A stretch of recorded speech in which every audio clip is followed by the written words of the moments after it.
Did you hear that? They're cutting down on maths and science and introducing subjects that has no relevance in today's world. Who even makes this decision? What are the school governors doing? They don't care about our kids' education.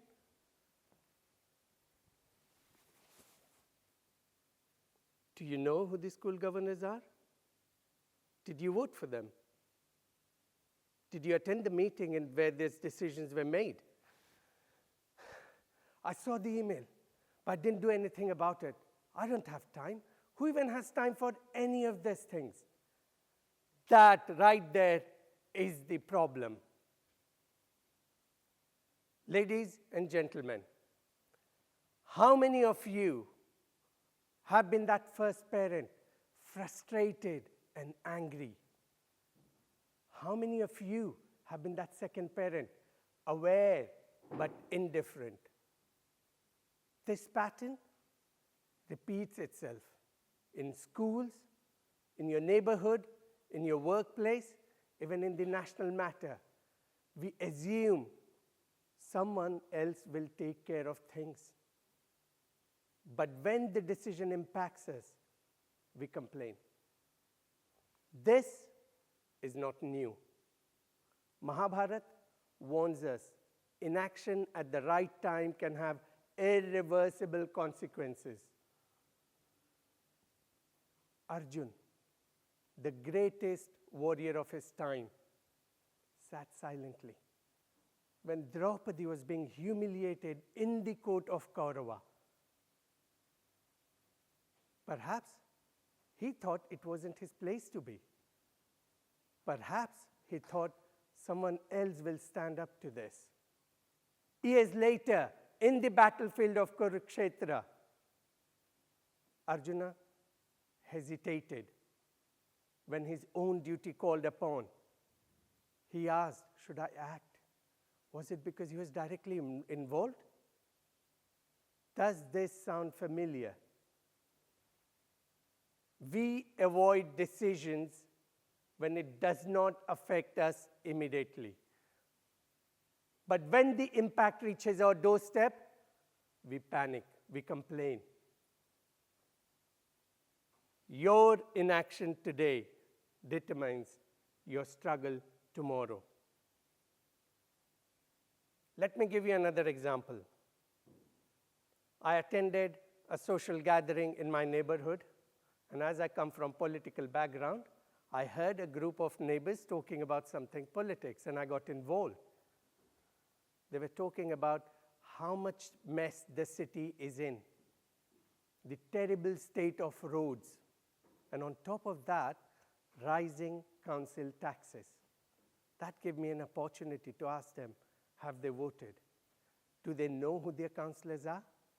Some interesting responses. Some of them did not vote because they didn't think it mattered. Some of them did vote, but they voted based on how they felt on the day of the election. They didn't know the candidates. But there was an interesting group who voted, and they knew who they were going to vote for. My next question to them was, did you read their policy? And the response shocked me. They voted the person only because these councillors belonged to their community. They did not read the policy. And this is how bad leadership survives. Not because corrupt people are strong, because responsible people are indifferent. Mahabharata again warns us against blind loyalty or blind faith. Bhishma Pitamaha, Karna, they all sided by Duryodhan, not because Duryodhan was right, but because they were loyal. In the end, they all perished to a war that was unjust. Your biased decision today determines your struggle tomorrow. As a university student and as a working professional, you should get involved as well. I'll give you some more examples on this. In 2010, the then UK government decided to raise the fee from £3,000, university fee from £3,000 to £9,000. Students had a choice to do nothing or stand up against this rise in the university fees. Thousands of students protested. Thousands of students marched in central London. The result? The government did not decrease the fee. They left it at £9,000. But the most important changes that happened was they introduced flexible loan repayment system, student loan repayment system, which meant a lot more people could go into the university. In workplace, until 2021, Uber drivers were treated as self-employed rather than full-time and in full-time employment.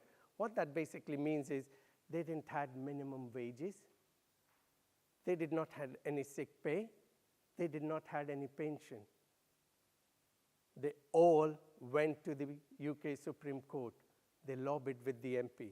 The result, in 2021, UK Supreme Court declared that Uber drivers should be treated as a full-time employee. Your future is not decided by chance. It's decided by the choices you make today. What does that tell us? If you want to bring in a change, you do not always have to be in the spotlight. There are multiple ways you can get involved into. Number one, take leadership role. Become the school governor. Become student leader. Be the community activator.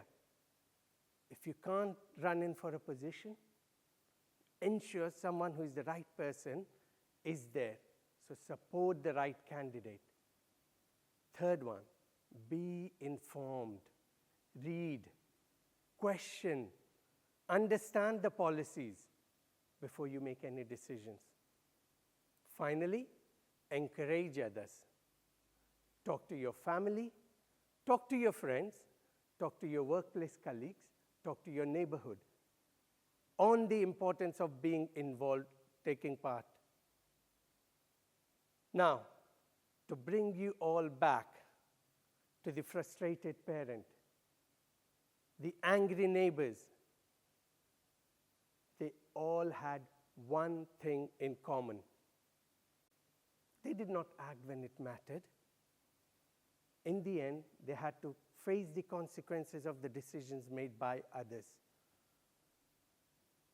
So next time, when you're frustrated about the policy, about decisions, or something happening in the community, I want you to ask yourself,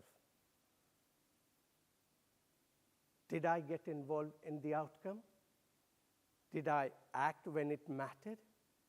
Did I perform my duty? Did I perform my dharma? Price of inaction is not paid in that moment, but it is paid in future. Krishna in Bhagavad Gita tells Arjuna, Niyatah kuru karmatvam, karma jyayoha karmana.